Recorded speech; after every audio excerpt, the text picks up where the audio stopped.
Bonjour à tous. Absolument désolée pour le problème technique. J'étais là, mais je ne pouvais pas vous parler. Bonjour.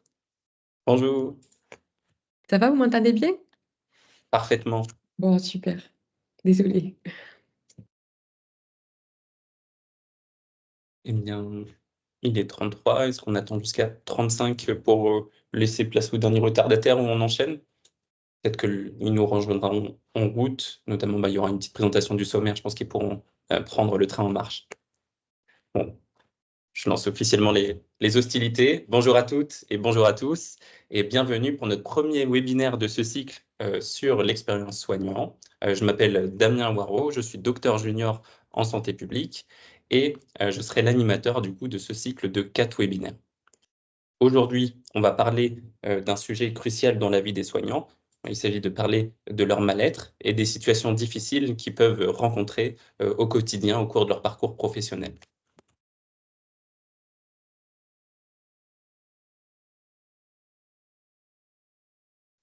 Voici une rapide présentation du sommaire. Premièrement, je vais vous faire une présentation du cycle et des objectifs du webinaire. On va enchaîner avec une présentation des intervenants, un petit temps de définition sur la santé des soignants, un temps plus conséquent de témoignages et de retour d'expérience, qui est plutôt l'enjeu de ce webinaire. Une petite question ou une grosse question à la fin pour d'ouverture et de réflexion.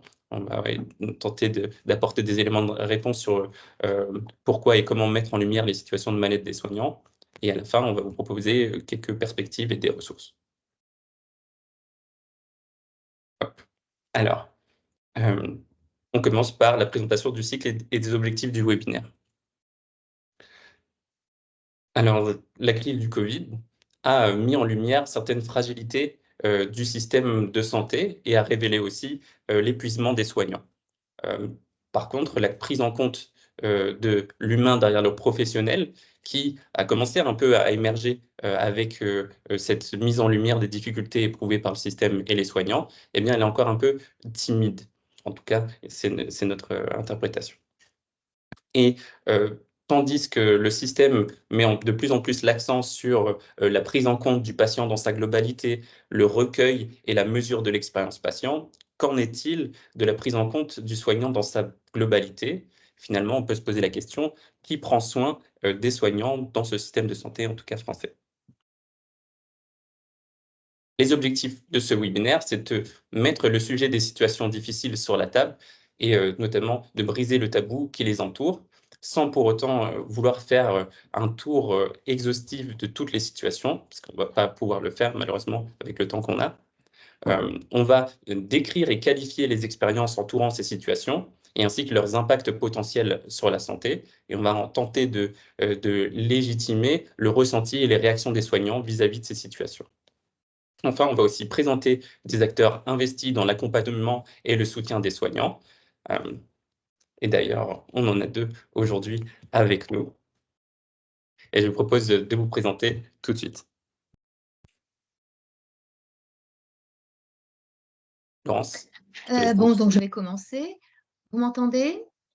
Oui? Oui, très bien.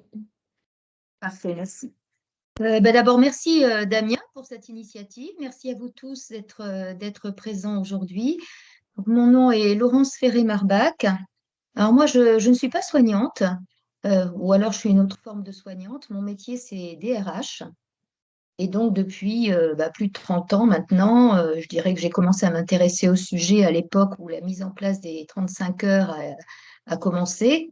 Je m'intéresse et je travaille sur les sujets de risques psychosociaux. Et puis, le 2 mai 2020, j'ai créé une association qui s'appelle la LIPSEM, la Ligue pour la santé des étudiants et internes en médecine. Donc, c'est vrai que j'ai un prisme qui est plus sur les jeunes et les étudiants, qui est une ligue dont je vous parlerai un peu plus tard quant aux objectifs et aux actions qui sont les nôtres. Voilà. Merci beaucoup. Donc, bonjour, moi je suis Bénédicte Julien, je suis psychiatre addictologue au CHU de Toulouse. Ça va faire à peu près 10 ans que j'ai pris mes fonctions dans le service et je me suis intéressée à la santé des soignants de par mon expérience clinique en fait au quotidien. où quand on a été amené à rencontrer ou à prendre en charge des patients qui étaient aussi des soignants, on avait le sentiment qu'ils arrivaient assez tardivement jusqu'aux soins. Et du coup, j'étais amenée à réfléchir un peu sur cette question-là, de la difficulté de l'accès aux soins, notamment pour les problématiques potentiellement stigmatisantes de santé mentale ou d'addiction. Et c'est comme ça que j'ai découvert l'existence du DU Soigner les soignants, que j'ai fait en tant qu'étudiante en 2017 et 2018 même, ouais, 2017-2018. Et ensuite, on m'a proposé de coordonner l'enseignement pédagogique de cet enseignement. Donc, ça fait quelques années maintenant que je participe à l'organisation de ce DU. Et en parallèle, on a développé une consultation spécialisée pour les soignants au CHU qui permet un accès facilité en maintenant la confidentialité et aussi en s'adaptant sur les horaires d'ouverture et de recours pour être compatible avec les horaires de travail parfois un peu décalés des soignants. Merci beaucoup pour ces présentations et merci encore d'avoir accepté de participer à ces webinaires. On enchaîne à présent avec un petit temps de définition. Je vais essayer d'être le plus rapide et le plus concis possible. Je vais commencer assez simplement par cette définition de la santé de l'OMS, et peut-être que vous la connaissez déjà, vous en avez déjà entendu parler. La santé est un état de complet bien-être physique, mental et social, et ne consiste pas seulement en une absence de maladie ou d'infirmité. Peut-être que s'il y a des soignants parmi vous, vous avez appris cette définition et vous l'appliquez peut-être au quotidien dans vos réflexions et dans vos actions. Eh bien, sachez, je ne sais pas si vous le saviez, mais cette définition s'applique aussi aux soignants que vous êtes. Et il y a plein de déterminants de la santé qui peuvent influencer justement cette santé. Et la profession est l'un de ces déterminants de santé et peut avoir une influence sur celle-ci. Elle peut favoriser l'apparition de problématiques somatiques, j'en ai listé quelques-uns, mais aussi des problématiques psychiques, et elle joue un rôle concret sur notre bien-être. Dans cette diapositive, on va essayer d'illustrer que, en fait, dans la vie d'un professionnel soignant, eh bien, on est confronté à un certain nombre de situations. C'est l'exercice du soin qui amène en fait ces situations-là, comme par exemple des décès imprévus de patients, des suicides de patients, des erreurs dans le processus de soins, des violences internes et externes, ou aussi des conditions d'exercice difficiles. Alors, on a un peu parlé rapidement tout à l'heure. Eh bien, ce lot de situations, elles vont être vécues parfois de manière asymétrique entre les professionnels de santé. Tandis que pour une situation donnée, certains soignants vont peut-être la vivre de manière un peu anecdotique. C'était une situation parmi tant d'autres, sans forcément rattacher quelque chose à cette situation-là. Tandis que d'autres soignants qui ont été confrontés à la même situation peuvent parfois le vivre d'une manière très, très différente et peuvent en souffrir et avoir un ressenti vraiment plus pénible, ces situations. Et c'est le lien entre ces situations, ces expériences qui peuvent avoir des conséquences sur la santé des soignants et sur chacune des dimensions, somatique, psychique, bien-être. Et je n'ai pas intégré le social, mais on aurait pu le faire aussi. Et c'est ce que j'essaie d'illustrer avec ces petits cercles, à dire qu'il y a des relations et des interactions. Et on va justement s'intéresser dans ces webinaires à ces relations entre ces situations, les expériences et la santé des soignants. Et en particulier, on aura sans doute plus de thématiques sur la santé mentale durant ces 4 webinaires. Un point d'attention dans notre approche pour le cycle du webinaire et de nos échanges, l'approche, elle est non exhaustive. Donc 4 webinaires d'1 heure, il est impossible de faire le tour de l'ensemble des situations vécues dans l'ensemble des parcours de l'ensemble des professionnels de santé. Donc, on va essayer de présenter certaines situations. La démarche est également non descendante, condescendante, je dirais même. La volonté, c'est vraiment de partager et d'échanger sur ces situations-là. Et on n'a pas choisi les thématiques dans une logique de priorisation d'une situation, d'une expérience plus que d'autres. Et si on pourrait résumer ça par un seul mot d'ordre, ne dévaluons pas la souffrance de l'autre en essayant de comparer nos malheurs. Enfin, je dirais que ce cycle de webinaire s'inscrit dans une démarche non solutionniste. Les dispositifs, associations, groupes d'échange que nous allons présenter dans le cycle de webinaire sont partagés dans le but de faire diffuser leur existence, de présenter et de discuter en fait leur fonctionnement et leurs actions. On ne va pas faire la promotion d'un dispositif plus qu'un autre, mais on va essayer de le présenter d'une manière le plus neutre aussi. Et chaque soignant pourra se faire son propre avis de ce qu'il juge le plus pertinent pour sa situation particulière. Voilà. D'ailleurs, j'en profite pour glisser un petit mot. Si vous œuvrez dans ces champs qui touchent à la santé des soignants, n'hésitez pas à nous contacter, peut-être laisser un message dans le chat, ou bien à la fin, je vais laisser mon adresse mail, vous pourrez directement me contacter par mail, et on sera ravis de pouvoir échanger avec vous et de partager les actions que vous menez au quotidien. On entre tout de suite dans la deuxième partie de ce webinaire, de témoignages et de retours d'expérience. Je vais te proposer, Laurence, de commencer une nouvelle fois. Est-ce que tu peux nous en dire plus concernant ton parcours et la création de la Lipsen? Oui, merci Damien. Je l'ai dit, hein, donc je suis DRH, donc c'est un sujet qui est pour moi un sujet quotidien, professionnel et qui m'a toujours intéressée. J'ai même participé il y a quelques années à des études scientifiques sur ce sujet-là. Mais il se trouve que je suis également mère de famille, j'ai 3 filles. Et il se trouve que sur mes 3 filles, 2 d'entre elles ont choisi des carrières, enfin des formations dans le soin. La deuxième a choisi de devenir médecin, la troisième est orthophoniste aujourd'hui. Et c'est au travers de leurs études que j'ai découvert avec effarement, je dirais, que l'univers du soin, l'univers de la santé, est finalement une zone de non-droit, c'est-à-dire une zone, un lieu dans lequel finalement le respect des conditions de travail, de la réglementation sur le temps de travail, le respect de l'autre, eh bien, finalement, il est totalement ou presque inexistant. Alors, c'est quand même un paradoxe hein, quand on sait que on travaille dans ce secteur à soigner les autres. Donc, c'est assez surprenant. Toujours est-il que sur mes 3 filles, ma deuxième fille, qui donc se destinait à être médecin, a mis fin à ses jours le 2 mai 2019 à la suite d'un burn-out, d'un épuisement professionnel, alors qu'elle était interne en médecine. Et donc, plutôt, je dirais, très heureuse de son travail. Il n'empêche que l'épuisement professionnel peut gagner n'importe qui, n'importe quand. À la suite de ce décès, j'ai cherché à comprendre de façon un peu plus approfondie ce qui se passait dans l'univers de la santé pour en arriver à des drames pareils, comme celui que j'ai personnellement vécu. Et j'ai trouvé que finalement, il ne se passait pas grand-chose. Voilà. Et donc, le 2 mai 2020, un an jour pour jour après le décès de ma fille et en plein Covid, eh bien, j'ai décidé de créer une association avec d'autres internes, avec des parents, avec des citoyens finalement, afin de pouvoir agir dans ce domaine. Alors, bon, qu'est-ce qu'on fait exactement? On est une petite association, on est une association récente, hein, on n'a pas non plus voilà, des moyens énormes. Pour autant, on essaye d'agir sur plusieurs axes. Le premier axe, c'est déjà de faire connaître au grand public la situation de l'univers de la santé et des personnels, des personnes qui travaillent dans cet univers. Pourquoi?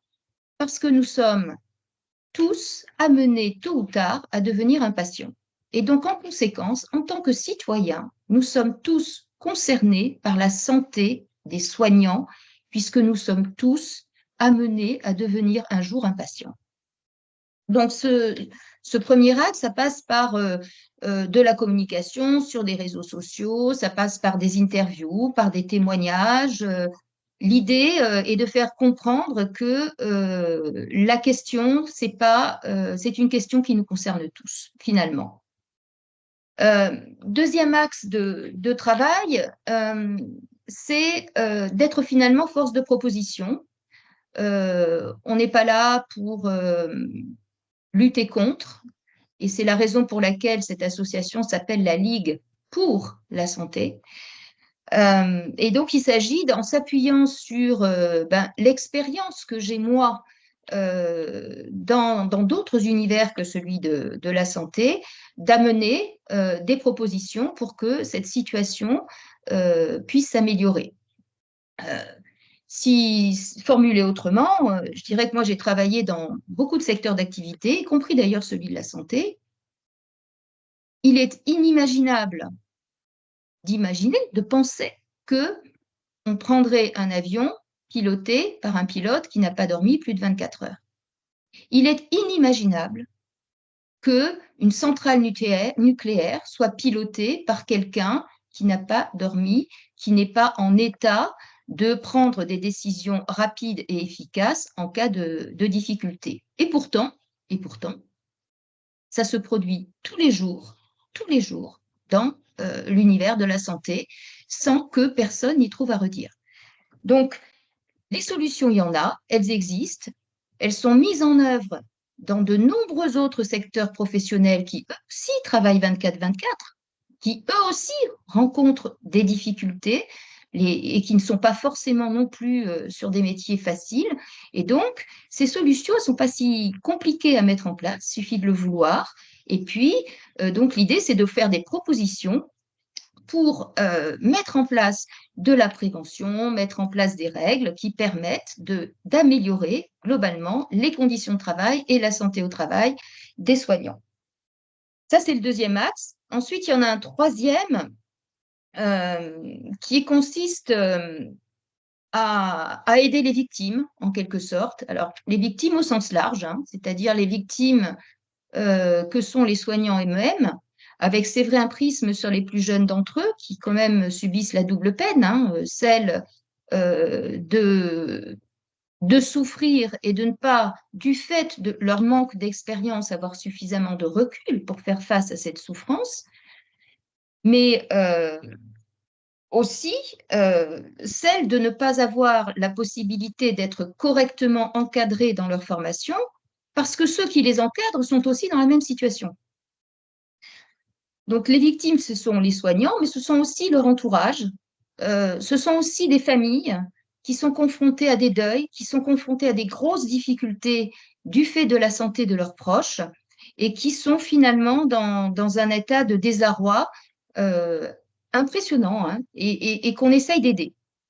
Et puis, on a un certain nombre d'actions qui sont liées un peu aux revendications, hein, qui sont les nôtres. La première série d'actions consiste à faire de la prévention. Donc, chaque année, au moment de la rentrée des étudiants, eh bien, je fais un petit tour de France et je réalise des interventions auprès des étudiants pour faire de la prévention, pour leur expliquer ce que sont les risques psychosociaux, quelles sont les difficultés qu'ils peuvent être amenés à rencontrer, pour essayer de les déculpabiliser, de leur expliquer ce qui peut se passer et surtout de leur expliquer quelle est la conduite à tenir lorsqu'ils se rendent compte que ça ne va pas pour eux ou bien pour les autres. Donc, c'est un volet prévention que nous déployons maintenant depuis plusieurs années et dont je souhaiterais, ce serait, à mon avis, enfin, moi, mon rêve serait que finalement, je ne serve plus à rien et que cette prévention soit prise en charge par l'institution elle-même, d'ailleurs. Et puis, il y a un deuxième volet qui est un volet plus réglementaire pour pouvoir correctement travailler et en bonne santé. Il n'est pas envisageable de trop travailler. Le respect du temps de travail et des temps de repos dans le domaine du soin est essentiel. Et je dirais même que si nous arrivons à progresser sur ce sujet-là, eh bien, de fait, les autres difficultés rencontrées, je ne dis pas qu'elles vont disparaître, mais elles seront beaucoup plus faciles à, comment dire, pour s'y confronter et pour les surmonter. Voilà. Donc, il y a vraiment pour nous un souhait d'avancer et de faire des propositions pour que le temps de travail soit respecté et régulé sur les lieux de travail. Voilà, en gros, ce que nous faisons, les actions que nous menons, et puis bon, après, je peux répondre à tout un tas de questions. Il y a bien d'autres actions, mais je préfère me centrer, disons, sur ces deux sujets qui sont pour moi essentiels. Prévention, respect de la réglementation. Merci beaucoup, Laurence, pour ton partage de ton histoire et de ton parcours, et à toutes les initiatives inspirantes aussi que tu as mises en place sur tous ces sujets. Bon, on a essayé modestement de mettre sur une diapositive quelques key messages à emporter avec nous plus tard. Donc voilà, mais c'est sûr que c'est une diapositive, ce n'est pas suffisant pour décrire l'ensemble des activités que tu as menées et tu mènes encore aujourd'hui. On pourra comme tu l'as dit, n'hésitez pas, en tout cas pour tous ceux qui assistent au webinaire, si vous avez des réactions ou vous avez des questions, on va tenter d'y répondre à la fin du webinaire. Avant d'inviter Bénédicte à échanger, on fera ça dans le temps juste après. Je t'invite maintenant du coup à nous présenter cette fois-ci ton parcours à toi et notamment le DU Soigner les soignants.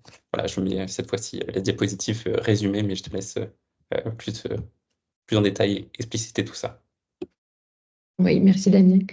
Et merci Laurence pour les actions que vous menez parce que c'est très émouvant d'écouter ce témoignage et à la fois, voilà, ça fait écho à un certain nombre de choses qu'on essaie de mettre en place et qui malheureusement ont bien du mal à s'installer, et notamment la question de la prévention parce que finalement, je pense que pour qu'on arrive à être un peu efficace en prévention, il faut qu'il y ait une forme de prise de conscience de l'ensemble de la communauté soignante et notamment dans nos grosses institutions.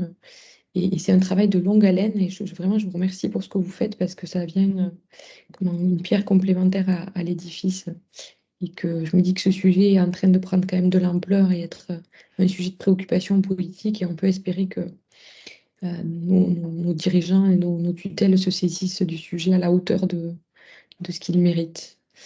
Le DU, finalement, il a une histoire un petit peu semblable dans le sens où il est né du constat que il n'y avait pas grand-chose qui existait pour accompagner les soignants en difficulté. Le DU, en fait, il est né 1 ou 2 ans après, à peu près 2 ans après, la naissance d'une association qui s'appelle l'association MO, pour Médecins, Organisation, Travail, Santé. Et cette association, elle est née de la réflexion conjointe d'un médecin généraliste et d'un médecin du travail qui se sont dit, c'est quand même pas normal que les médecins libéraux n'aient pas accès à un service de médecine du travail. Puisque finalement, la prévention dont on parle là, c'est une des missions et des fonctions aussi des services de santé au travail. Et du coup, ils se sont dit, ben, on ne va pas se substituer, on ne va pas créer un service de médecine du travail. Par contre, on va peut-être proposer du soutien, de l'accompagnement pour les médecins qui se retrouvent en difficulté.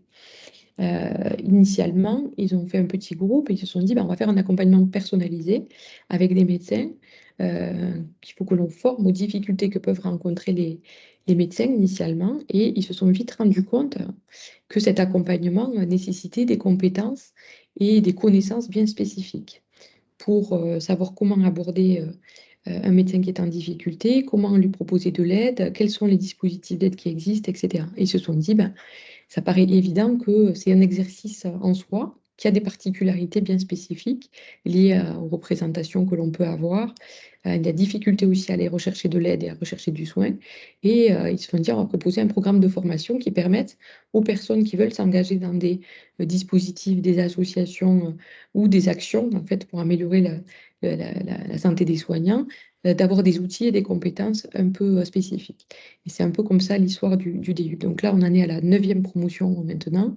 Je vous parlais de médecins parce qu'initialement, c'était dédié aux médecins, mais on sait, le DU, comme l'association MO d'ailleurs, c'est ouvert à l'ensemble des professionnels de santé. L'ensemble des professionnels de santé qui ont un ordre. Donc, c'est les infirmiers, les sages-femmes, les kinés, les podologues, je dois en oublier, les dentistes, j'espère que je n'oublie personne. Et le DU, c'est aussi ouvert aux autres professionnels de santé. Et maintenant, il s'est même ouvert aux professionnels de santé qui n'ont pas d'ordre. Et bientôt, on va s'ouvrir aux administratifs parce qu'on a des demandes justement de directeurs d'hôpitaux, etc., qui se questionnent de savoir comment ils peuvent agir pour améliorer la santé des professionnels de santé. Donc, globalement, alors, la formation, elle se déroule sous forme de 4 séminaires. Il y en a 2 de 2 jours et 2 qui durent 3 jours. Donc, en gros, c'est une dizaine de jours de formation. Le premier séminaire thématique, il porte sur les vulnérabilités spécifiques des soignants, donc les facteurs de risque psychosociaux un peu particuliers auxquels on est exposé. Donc, je pense que ça sera largement abordé dans la suite des webinaires, mais dedans, il y a les facteurs de risque liés aux situations que l'on rencontre dans le quotidien. Donc, ça peut être exposition à la souffrance, à la mort, aux maladies graves, aux situations un peu traumatiques, aiguës, urgentes, etc. Il y a aussi les facteurs de risque un peu spécifiques en lien avec le travail de nuit, la charge de travail, tout ce qu'on peut imaginer. Il y a aussi une partie alors, on l'aborde moins en détail, mais on ne l'oublie pas, c'est les risques liés à l'exposition. Exposition au sang, dans des accidents d'exposition au sang, exposition à des substances, notamment au bloc opératoire ou ce genre de choses. Et on parle aussi dans ce premier module beaucoup du rapport du soignant à sa propre santé et au système de santé.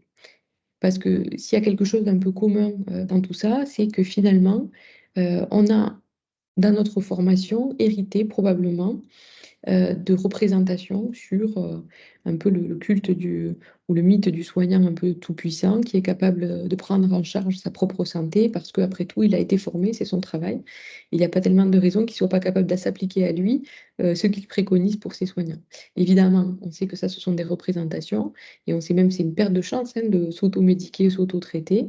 Il y a eu beaucoup de campagnes, notamment sur la question d'avoir un médecin traitant, même quand on est médecin, alors que la loi nous autorise à être nous-mêmes notre propre médecin traitant. On sait que ce n'est pas quelque chose de positif. Donc ça, c'est des choses qui nécessitent encore d'être communiquées, de faire voilà, de la sensibilisation sur ce sujet. On parle aussi voilà, des situations bien particulières où il peut y avoir des freins à l'accès aux soins. Je parlais tout à l'heure des maladies mentales et de l'addiction, puisque moi, c'est un sujet qui me touche particulièrement, mais en particulier sur ces thématiques, c'est compliqué. Et parfois très tôt dans les études de santé, de se dire, mais finalement, si moi j'ai un problème de santé, de dépression, de bipolarité, d'addiction, est-ce que je suis capable d'être un bon soignant? Est-ce que j'ai le droit de devenir soignant? Est-ce que finalement, si je vais consulter, est-ce que ça ne va pas apparaître dans mon dossier et finalement freiner ma carrière? Ou est-ce qu'on ne va pas me demander d'arrêter mes études parce que je suis suivie en psychiatrie? Ben, tout ça, c'est des représentations sur lesquelles il faut travailler pour faciliter le recours aux soins. Le deuxième module, donc, il est spécifiquement centré sur la question de la santé mentale, donc l'épuisement professionnel, les maladies mentales, puisque finalement, quand on commence les études de santé, bien souvent, on est relativement jeune. On a en moyenne, on va dire, entre 18 et 20 ans. Et on n'est pas à l'abri d'avoir un trouble ou de déclencher, de déclarer un trouble au décours de ses études. Et ça fait partie des problématiques que tout un chacun peut rencontrer. Et donc, évidemment, les professionnels de santé ou les étudiants en santé ne sont pas nécessairement à l'abri. Par contre, on sait que ceux-là en particulier auront plus de difficultés à demander de l'aide. On parle aussi de la problématique des addictions, avec voilà, toutes les représentations.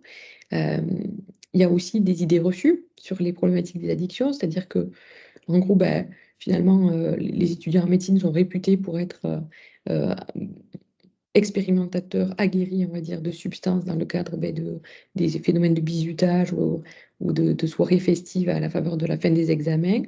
Et on sait qu'il y a une forme de banalisation finalement des consommations de substances psychoactives qui peut parfois être un frein à la reconnaissance d'une consommation qui va s'installer et qui va devenir un trouble et qui va impacter la santé de la personne. Donc, on parle beaucoup de ça. Et ensuite, on a deux autres modules qui sont spécifiquement axés sur les ressources qui existent pour les soignants. Un module sur les ressources à titre individuel, les associations d'entraide, le rôle du conseil de l'ordre, où est-ce qu'on peut trouver aussi des assistants sur le plan juridique, qu'est-ce que c'est aussi que la problématique de la seconde victime et comment être accompagné quand on se sent en situation de seconde victime. Donc ça, on fait vraiment une revue assez exhaustive de tout ce qui existe pour que les personnes qui sont en situation d'accompagner un soignant en difficulté, ils sachent que ça existe et ils sachent correctement orienter. Il y a aussi beaucoup d'ateliers de mise en pratique sur comment on aborde en fait la problématique quand on observe qu'un de nos collègues, de nos confrères, de nos pairs a l'air d'aller moins bien, comment on peut aborder le sujet, comment on peut en parler. Il y a des techniques un peu d'entretien motivationnel pour donner des outils et des clés pour arriver à parler de ce sujet-là. Et le dernier module, il est centré sur les initiatives collectives qui peuvent être menées, soit à l'échelle d'un service ou d'un collectif de travail. Ça peut aussi être en libéral au sein d'une maison de santé ou d'une CPTS. Qu'est-ce qu'on peut faire finalement pour essayer de faire un peu bouger les choses et améliorer le système dans lequel on évolue, dans lequel on fonctionne pour que ce soit moins stressant, moins péjoratif pour l'équilibre de vie et de santé de chacun. Et donc là-dedans, il y a on aborde la question de la démarche participative, donc modifier un peu la façon de manager dans les équipes, mais il y a aussi tout un tas d'initiatives un peu collectives qui sont parfois menées dans d'autres villes de France ou dans d'autres lieux de soins pour essayer de donner un peu des outils et des clés et finalement, L'idée, c'est de ne pas se brider ou de ne pas s'empêcher d'agir ou de faire des choses et de mener des actions. Ça peut être des actions de qualité de vie au travail, ça peut être faire du team building pour essayer de recréer un peu du lien entre les personnes, ça peut être créer des séquences ou des séances un peu de supervision, de reparler des événements compliqués, de se laisser aussi du temps un peu d'échange informel pour pouvoir débriefer des situations compliquées et réfléchir à comment aménager le temps de travail pour avoir des espaces et de récupération et aussi de pouvoir voilà, se ressourcer un peu les uns avec les autres. Parce que finalement, ce qu'on vit dans notre vie de soignant, c'est pas toujours si simple de le partager avec des personnes extérieures. Et parfois, ça peut être un facteur d'isolement et de repli. Quand on garde pour soi les situations difficiles, les situations stressantes, et finalement s'autoriser à parler dans le collectif de travail ou avec les collègues des situations stressantes ou difficiles, on sait que c'est un facteur qui améliore grandement euh, la qualité de vie au travail, mais aussi la santé des soignants. Et ensuite, il y a une journée dédiée à la soutenance des mémoires, puisque finalement, on propose, enfin, on demande aux étudiants qui font cette formation de réaliser un travail de mémoire. Alors, on leur demande de travailler sur des choses soit qu'ils ont déjà développées dans leur environnement de travail, soit qu'ils souhaiteraient développer, ou des thématiques, d'aborder des thématiques qui seraient importantes pour eux, en créant, pourquoi pas, des dispositifs, des programmes, des outils, justement, pour faire de la prévention, de la communication, sur le sujet. Donc, si ça vous intéresse de savoir ce que les étudiants ont produit, il y a tous les mémoires qui sont accessibles, librement sur le site du DU. C'est DU, soigner les soignants.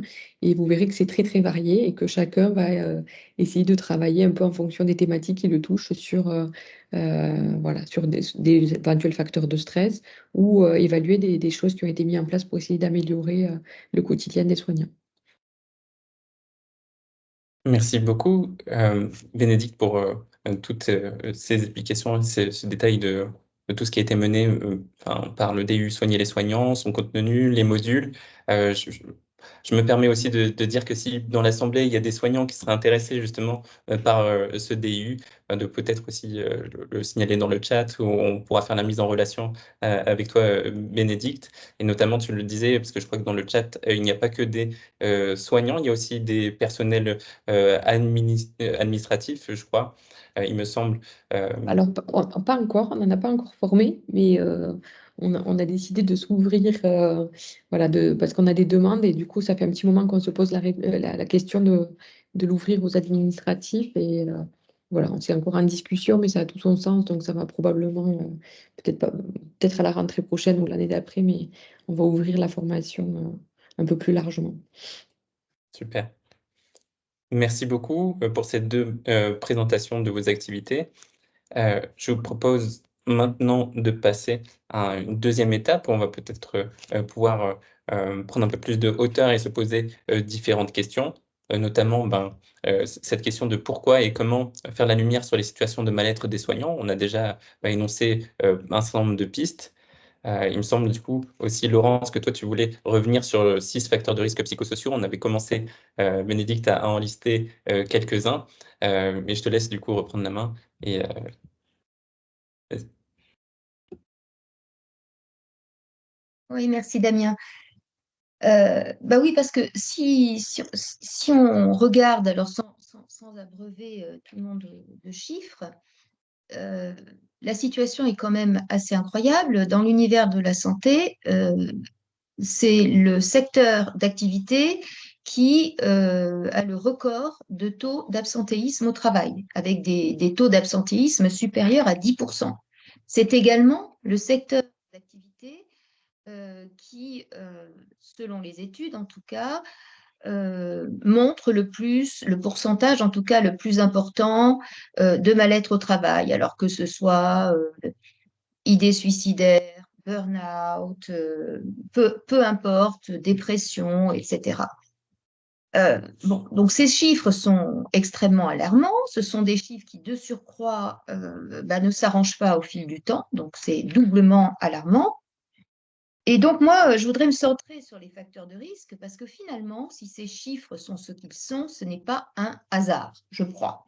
Et je crois que quand on comprend pourquoi on en arrive là, ce qui fonde finalement la situation, eh bien, ça aide aussi à s'y confronter. Alors, je vais vous partager. Eh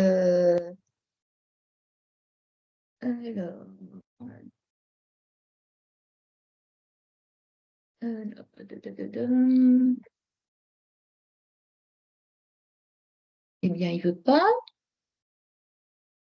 Pourquoi il ne veut pas?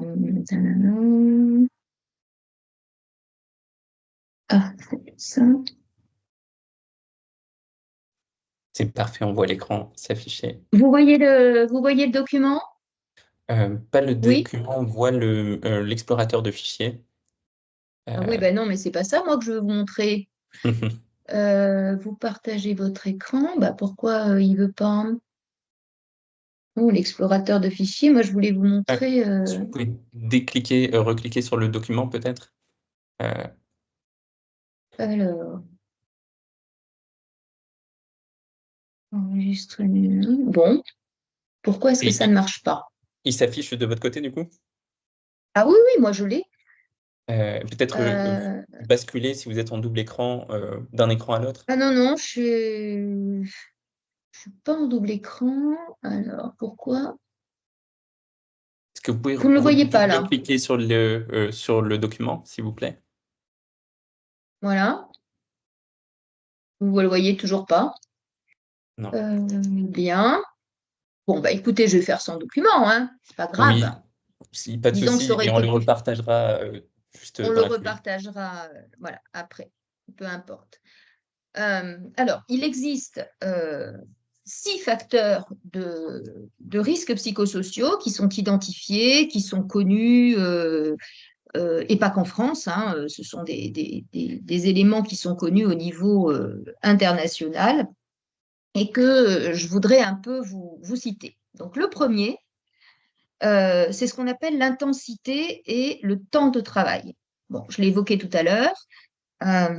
Les personnes qui exercent un métier de soignant sont confrontées, alors, à des temps de travail souvent excessifs, mais également à des périodes de travail qui peuvent inclure du travail de nuit, du travail en horaire décalé. Et donc, on se retrouve avec déjà au niveau de l'intensité du temps de travail, quelque chose qui est quand même largement, j'irais, supérieur à la moyenne. D'autant que, en termes d'intensité, être soignant, c'est pas être derrière un ordinateur et pouvoir prendre sa pause café quand on veut, quoi, hein. On le sait, on est quand même dans des situations où il faut enchaîner, agir, on est confronté aux patients en permanence, voilà. Donc ça, c'est un premier facteur de risque auquel tous les soignants sont confrontés, l'intensité et le temps de travail. Il y en a ensuite un deuxième qu'on appelle les exigences émotionnelles. Bénédicte l'a dit tout à l'heure, être soignant, non, je crois que c'est Damien, être soignant, c'est être tous les jours confronté à la maladie, à la souffrance, à la mort. Et donc, ce ne sont des événements, des choses qui entraînent des émotions fortes et qui nécessairement vont impacter en fait la vie au travail et être générateurs de risques psychosociaux. Et ça, c'est inhérent au métier. Bien évidemment, ce n'est pas quelque chose qu'on va pouvoir changer, hein. Être soignant, eh bien, c'est vrai, c'est être quand même un peu confronté à la détresse humaine. Ça, c'est le deuxième facteur de risque. Le troisième, c'est ce qu'on appelle en matière de ressources humaines le manque d'autonomie. Le manque d'autonomie, c'est lorsque on ne dispose pas suffisamment de marge de manœuvre pour faire organiser son travail en termes de rythme, de gestion des priorités, etc. Alors, ça dépend évidemment des métiers, ça dépend aussi du lieu dans lequel on exerce son métier. On sait qu'à l'hôpital public, l'autonomie est assez réduite finalement. C'est-à-dire que finalement, quand vous arrivez dans votre service le matin, pour ceux qui y travaillent, vous allez, je pense, comprendre de quoi je veux parler. Vous vous dites pas, je vais commencer par prendre un café, je dois voir ceci, je dois faire cela, mais d'abord je vais faire ça. En fait, vous êtes très vite embarqué dans une série de choses à faire, toutes aussi urgentes les unes que les autres, avec toutes sortes de choses qui, bien entendu, n'étaient pas prévues. Et donc, finalement, vous n'avez aucun moyen d'organiser un peu les choses comme vous le souhaiteriez pour que votre rythme, finalement, soit mieux respecté. Si je prends quelqu'un qui exerce en libéral, j'ai un exemple assez fréquent puisque j'ai une fille qui exerce en tant qu'orthophoniste. En libéral, on ne choisit pas trop son organisation. Moi, je vois ma fille, elle enchaîne des consultations de 8 heures le matin à 19 heures le soir. Quand elle en a fini une, elle en entraîne une autre. Elle enchaîne ainsi, elle a à peine le temps de manger à midi. Et puis, si elle a un coup de fil à passer ou s'il arrive un coup de fil, de toute façon, elle ne pourra pas s'en occuper parce qu'elle doit d'abord s'occuper des patients qui viennent la voir. Et donc, elle n'a pas le choix, c'est comme ça. Et ça crée une forme de stress au travail. Voilà, tout simplement. C'est le troisième facteur de risque, le manque d'autonomie. Le quatrième, c'est ce qu'on appelle les rapports sociaux dégradés.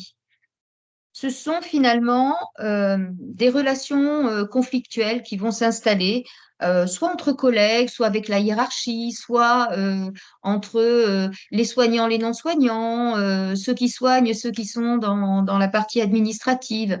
Alors ça concerne plutôt les personnes qui vont travailler dans un établissement, alors hospitalier ou de soins, quel qu'il soit. Je dirais que les personnes qui exercent de façon en libéral sont quand même un peu moins impactées par ces facteurs de risque. Il n'empêche que les tensions de notre système de santé génèrent des tensions sur les lieux de travail qui elles-mêmes génèrent des conflits entre les acteurs sur le milieu de travail. Et ça aussi, c'est le quatrième facteur de risques psychosociaux. Alors, j'en viens au cinquième, qui est un facteur, je pense, particulièrement prégnant s'agissant des soignants. Il s'agit des conflits de valeurs. Je m'explique, en général, on ne devient pas soignant parce qu'on a vu de la lumière et on s'est dit, tiens, j'irais bien bosser dans un hôpital. Voilà. C'est pas comme ça que ça marche. C'est quand même le métier de soignant, ça fait partie des métiers dits, alors j'aime pas ce mot-là, mais tout le monde va le comprendre, des métiers dits à vocation. On n'a pas choisi de devenir kiné, de devenir pédiatre, de devenir infirmier, juste par hasard. On l'a fait parce que nos valeurs, ce à quoi on croit profondément, nous amène vers ces métiers qui consistent à apporter du soin aux autres. Or, ces valeurs, elles entrent souvent du fait des conditions de travail, du fait des difficultés, celles notamment que je viens d'évoquer, elles entrent en conflit avec la façon dont on exerce en fait notre travail n'est plus en accord avec les valeurs qui ont fondé notre vocation à l'exercer. Voilà. Et ça, c'est quelque chose de redoutable parce que quand on se lève le matin pour aller travailler en se disant que on aime son travail, on a envie de bien le faire, mais que finalement, c'est pas comme ça que ça va se passer, c'est quelque chose qui amène beaucoup de souffrance au travail. Et c'est le cinquième facteur de risque. Et puis enfin, il y en a un sixième qu'on appelle l'insécurité des situations de travail. Alors ça, c'est dans les secteurs privés et pour ceux qui sont dans des situations précaires du type CDD, etc., c'est généralement lié à la peur en tout cas de perdre son emploi. Mais ça recouvre aussi d'autres choses. C'est d'abord une forme d'insécurité financière pour beaucoup de métiers de la santé. Beaucoup de métiers de la santé, on le sait, sont relativement mal payés et ça a un impact forcément sur la sécurité ressentie par les personnes qui exercent ces métiers-là. Et bien évidemment, et ça tout le monde le sait, c'est particulièrement vrai pour les étudiants en médecine, les étudiants infirmiers et enfin, les étudiants en santé en règle générale. Mais c'est aussi le fait que finalement, la désorganisation, et notamment dans les hôpitaux, fait que même si on est sur un temps de repos, je suis infirmière, je sais que je suis sur un temps de repos, je sais que à 50% de chance, du fait du taux d'absentéisme et des difficultés de remplacement, eh ben, je vais recevoir un coup de fil qui va me demander si je peux remplacer ma collègue qui est absente. Voilà.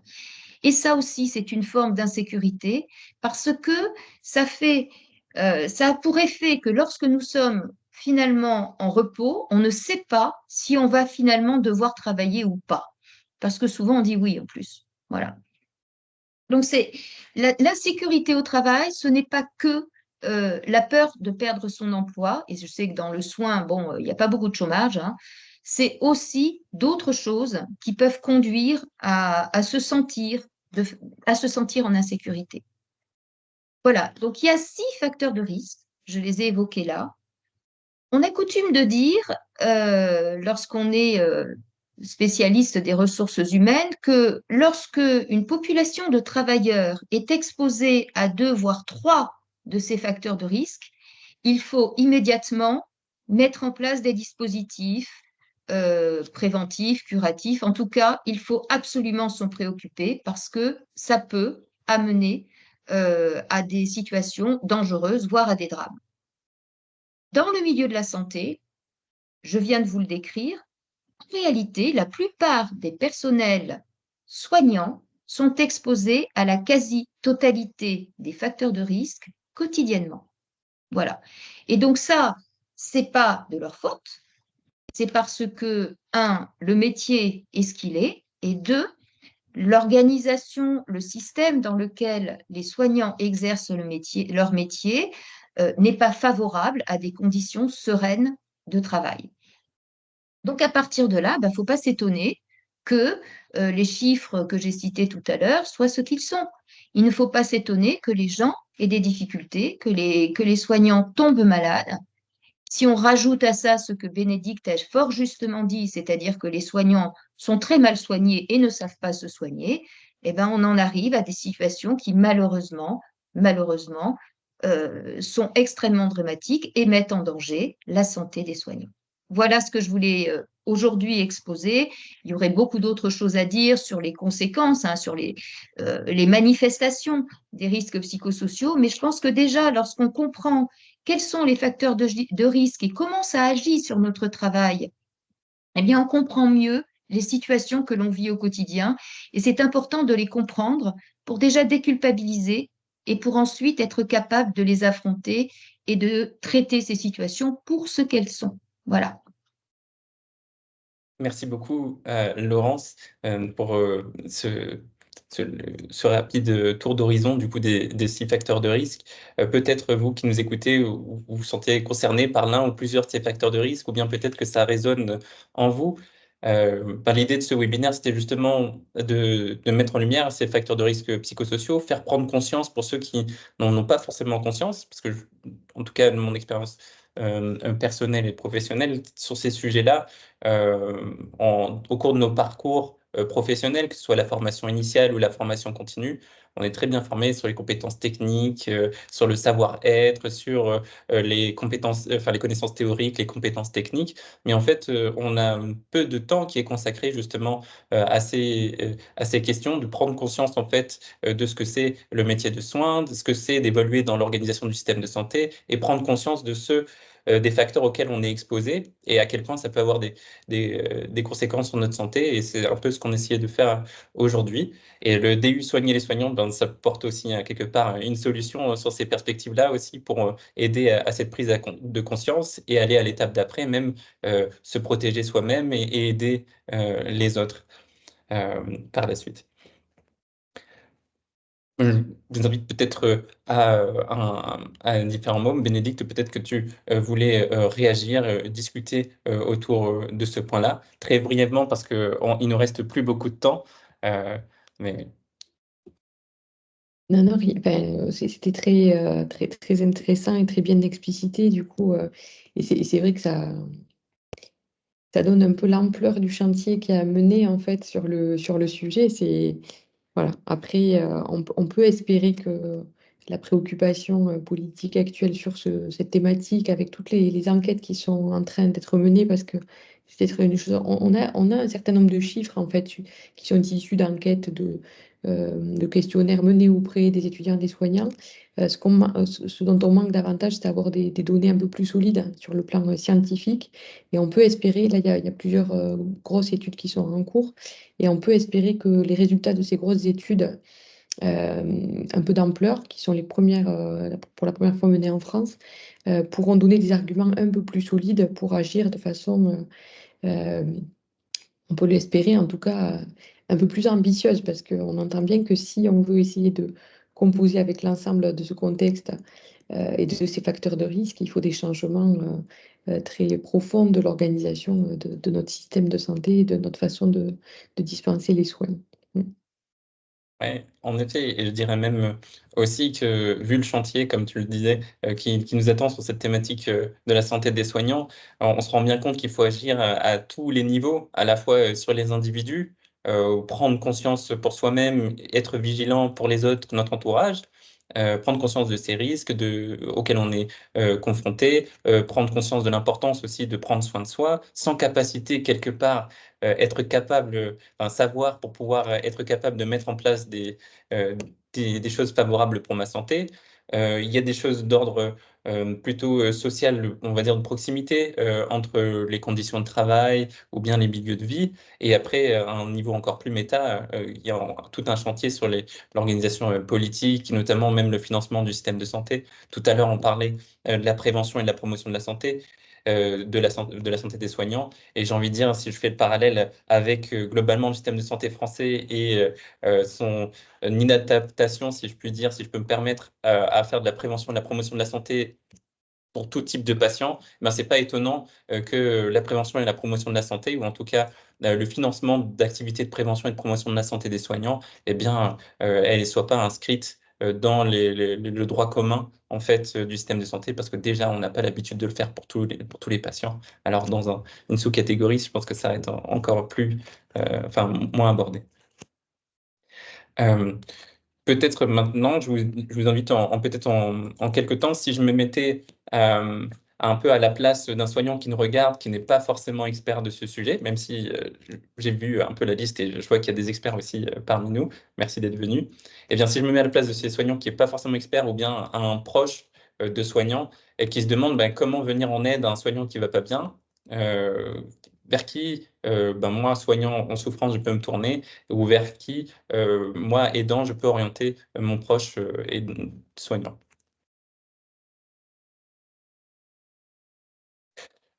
Premièrement, enfin, moi je dirais, on l'a abordé, il y avait les sujets de médecine et de santé au travail dans les hôpitaux. C'est vrai qu'il y a peut-être une structuration des services de médecine et de santé au travail qui est présente et qui constitue un recours auquel les professionnels peuvent solliciter. Euh, Il y a tout un chantier aussi en libéral sur l'accès à la médecine et santé au travail.